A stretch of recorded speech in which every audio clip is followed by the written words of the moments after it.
Hey students, and welcome to another Sculpt with me. Today I want to show you guys how to make like a little potion rack. It has a specific name. I can't remember what it's called. But let's get to it. Okay, so the first thing I'm going to do is create our first little potion, and then we'll duplicate that and then create the holder.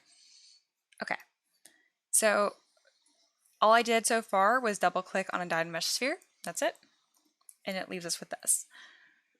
I am going to go to Append under Subtool and grab a cylinder.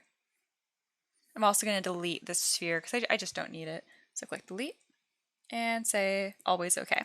It likes to double check you actually mean it. I'm not sure why, but I clicked on it. I want it to happen, but whatever. Alright, so let's go ahead and get this cylinder looking more the way we want it to.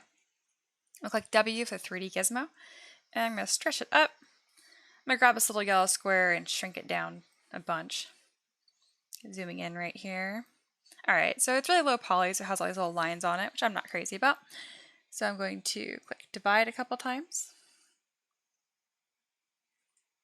There we go. So it's 4 subdivision levels. I'm going to delete that because I'm not going to need those. There we go. I'm going to change the color to like a bright green color because it just helps me see things. I held spacebar, grab whatever color you want, go to the color right here, and then fill object. If you see me change colors really quickly, it's because I have it docked to my UI, and sometimes I forget that it's actually hidden up here. That's when I recommend docking to your UI if you like doing colors a lot like I do. Alright, let's make the top part of the potion. So I'm going to hit Control-Shift-D to duplicate it, or I can just click duplicate right here, whatever works. And then I'm going to make sure I have one of these selected, click W, I'm going to move it up with this green arrow, shrink it down, so I'm grabbing this little rectangle, and I'm going to increase the size. There we go. Alright, I'm happy with that. I'm going to change this to a lighter green color, get maybe more of a glass looking effect. And now let's make the little cork top. I'm going to do Control-Shift-D again to duplicate, and again, you can just click duplicate instead, that's fine. W3 gizmo, scooch this up. The other one disappeared because it's hidden by default for some reason. Just click this little eyeball, it comes back. Alright, I'm going to choose a brown color. As you guys probably imagine, you don't need to color this. I just like adding color to my models. It just makes it a lot more fun for me.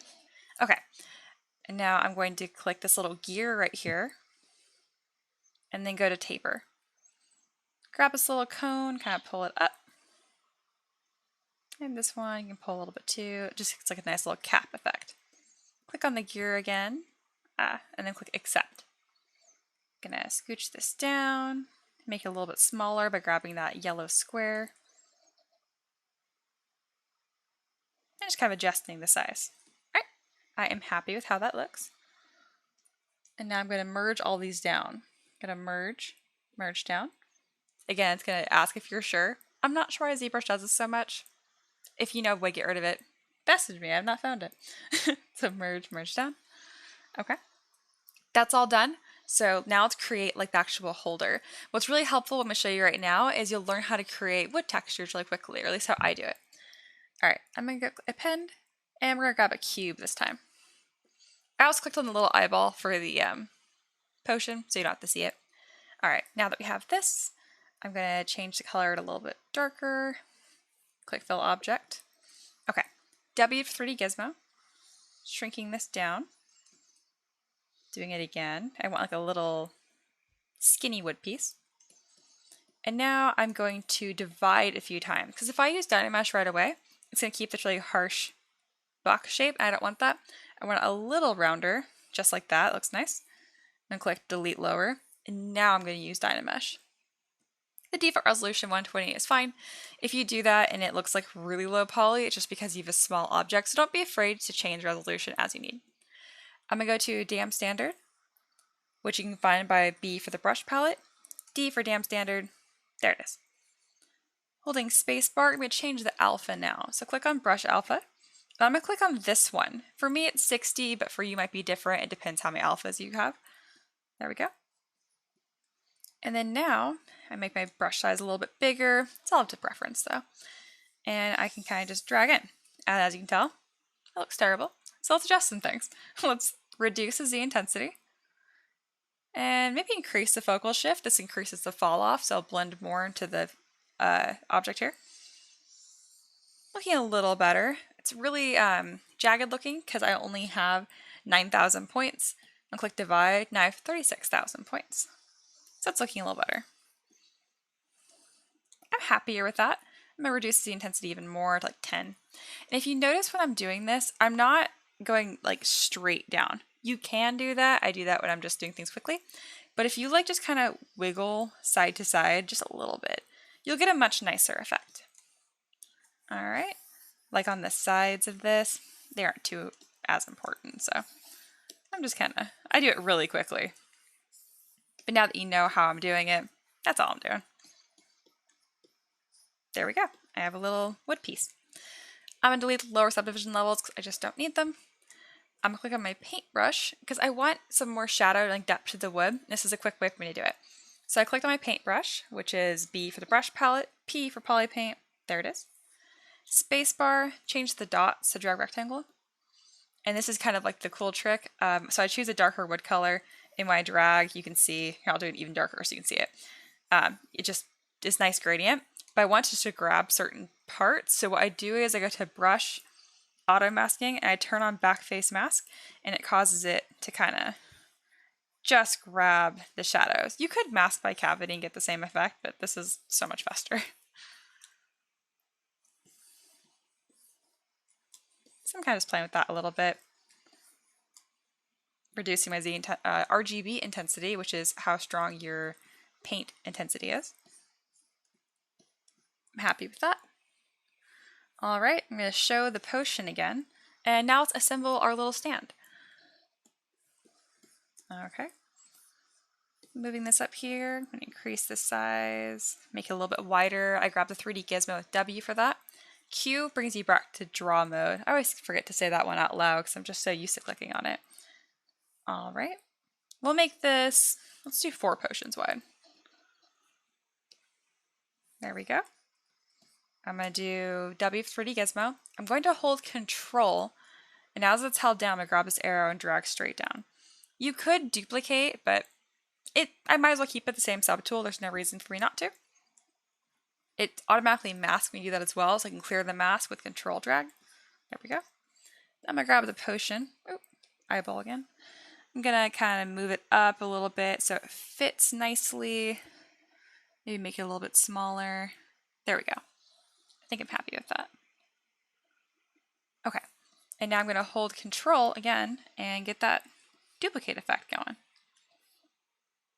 That's mostly even. Let me scooch them over just a little bit. There we go. And we're almost done. So I'm going to grab this one more time and hold Control and mask just the bottom because I think this would look nicer if just this bottom piece was wider. I'll flip over to the bottom, click W for 3D gizmo, I just drag this little thing. I think that looks nicer. All right. While we're here, I'm going to do Control Tap. So now the top one is masked. So Control Tap just inverts your mask. So whatever wasn't masked now is, whatever was masked now isn't. Okay. I'm going to do Control and drag so this piece is duplicated. And now I want this to be vertical to create the sides. Now it can be annoying to try and get exactly perpendicular. So what I do is I hold Shift and then grab somewhere on this white ring while Shift is held down, and it will snap in 22.5 degree increments. So if I do it 4 times, that gets me 90 degrees. I'm going to use 3D gizmo to keep resizing things. And I'm also going to split subtools. I'm not keeping this the same piece just in case I want to change these later. It'll be easier for me to change. So right now I'm just sizing it to how I like. I'm actually not going to split it into a new piece because I ended up getting what I wanted. But if you did want to split it into a different subtool, you can just go split right here. Split mask points. All it does is it makes so it's accessible up here. You could select this piece later and split it if you wanted to as well. It's not like it's permanent. W, hold Control, drag this over, and Control drag. And there we go. We made like a little potion set really quickly. If you want to go a little above and beyond, you could actually use that wood texture on top of the corks as well. So I'm just quickly doing that. And let's get a better poly paint effect too. So if I have, click C, so C for color, on whatever I'm hovered over, it will select that color. So now I have that green. I did that because I know I want a slightly darker color, darker green, and increase the scene RGB intensity. I'm going to click solo, which is transform solo right here. You could also just use the eyeball, but I'm just using solo. And right now I'm just kind of getting more of a shadow effect. Let's go to a light color. If I hold Control and Shift, I can select just this one piece. But as you notice, it's still grabbing this. So if I want to break this all up right now, it's kind of a cool thing. I can go to Auto Groups and it will polygroup this as I need. So Shift F, you can kind of tell like this is yellow, this is blue and green. That's actually very close to how I poly painted it. But these are actually just arbitrary colors we're seeing right now. So if I go to Polygroups, Auto Groups, now they're all different colors. So what that means is I can pretty much select them like subtools.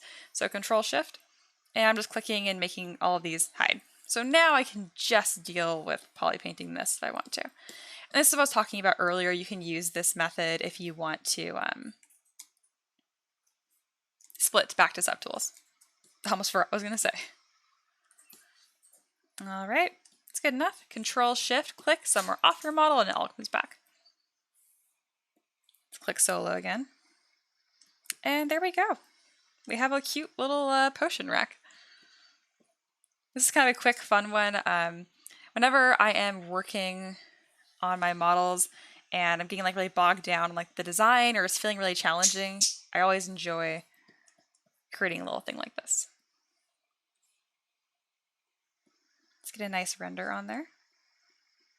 I just go to render. I changed BPR shadow. I just reduced this strength a little bit and increased the angle. That's it. Go to light, grab right here, and Shift R. Just a little quick render.